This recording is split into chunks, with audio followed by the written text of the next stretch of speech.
Gary Hart in Pakistan, the Korean assassin, was really hot, and Eddie knew they were hot. And I went on TV in '74 with Gordon Soley, who was the dean at the time. And that was the only TVs. We had 3 different hours of TVs on the weekends. TBS was getting ready to make me a huge star. And I said, you know, all of us have to have that American dream. We have to reach out there and we have to find it. And on the interview, it had nothing to do with the match. I just said it. Yeah. And I said, the American dream is important, man. And sometimes I feel like that American dream, like I'm carrying it for all of you. The rest is like the crowd doing one-word things that we have now. Who would have thought that you could just change the crowd and say, yes, what? I mean, think about that.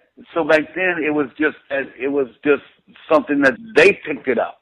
The audience, the universe picked it up, and they made it huge. Then newspapers picked it up. Then people started talking about it. And then me against the Korean assassin. And so how did he become that baby face? How did it become that deal? It was simple. We talked about the great promos. The greatest promo, the greatest promo, I said 2 lines. I love you. That was my favorite, greatest promo. If you ever get a YouTube where you can find it, you can. For Orlando. Yeah. It was for Orlando. I had 2 minutes. I looked at Gordon. I looked into the camera and didn't say nothing.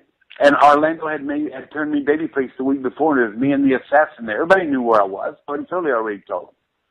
And I looked at them. I looked at the camera and I said, with about 3 or 4 seconds left, I said, Orlando, I love you. You could not get within 5 miles of that building at 6 o'clock. Yeah. Orlando, I love you.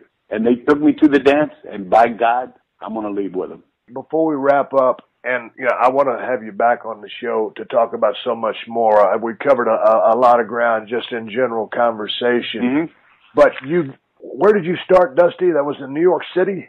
No, Boston. Arena Annex, 45 years ago, November 14th. But first match against Lenny Montana. Boston match. Yeah, he must be 180 now. But you and Dickie Murdoch were the Texas Outlaws. Right. AWA. Kansas City. No, Kansas City first. So I left there and I went to Dallas. Danny Fletcher's, Bulldog Danny Fletcher's, named me Dusty Rhodes. And Fritz put me on top right away with him. I had something, whatever it was.